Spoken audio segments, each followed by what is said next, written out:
You told Congress that the industry has hijacked our healthcare system and turned it into a giant ATM for Wall Street. You said, I saw how they confuse their customers and dump the sick, all so they can satisfy their Wall Street investors. How do they satisfy their Wall Street investors? Well, there's a measure of profitability that investors look to, and it's called the medical loss ratio, and it's unique to the health insurance industry. And by medical loss ratio, I mean that it's a measure that tells investors or anyone else how much of a premium dollar is used by the insurance company to actually pay medical claims. And that has been shrinking over the years since the industry's been dominated by, or become dominated by for-profit insurance companies. Back in the early 90s, or back during the time that the Clinton plan was being debated, 95 cents out of every dollar was sent, on average, was used by the insurance companies to pay claims. Last year, it was down to just slightly above 80%.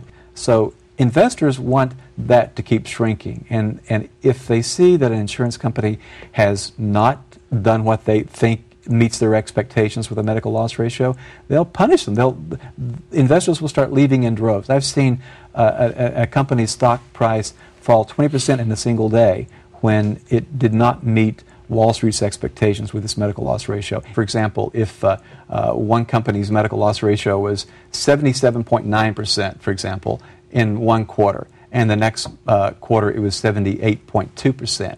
It seems like a small movement, but investors will think that's ridiculous, and it's horrible. That they're spending more money for medical claims, yeah, and less money on profit? Exactly, and they think that this company has not done a good job of managing medical expenses. It has not denied enough claims. It has not kicked enough people off the rolls. And that is what happens, what these companies do to make sure that they satisfy Wall Street's expectations with the medical loss ratio. And they do what to make sure that they keep in diminishing the medical loss ratio? Rescission is one thing. Denying claims is another. Being, really careful as they review claims, particularly for things like liver transplants, to make sure from their point of view that it really is medically necessary and not experimental. That's one thing, and that was at issue in the Natalie Sarkeesian case.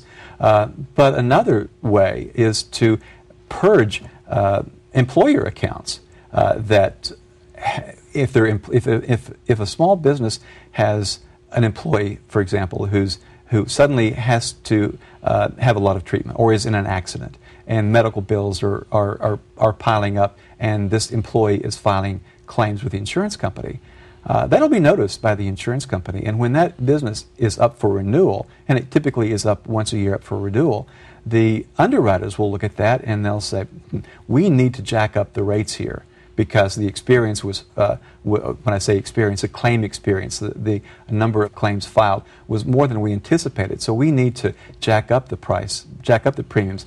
Often they'll do this knowing that the employer will have no alternative but to leave, and that happens all the time. So the more of my premium that goes to my health claims, pays for my medical coverage, the less money the company makes. That's right, exactly right. So they want to reverse that. They don't want my premium to go for my health care, right? Exactly right. Where does it go? It goes, a big chunk of it goes into shareholders' pockets.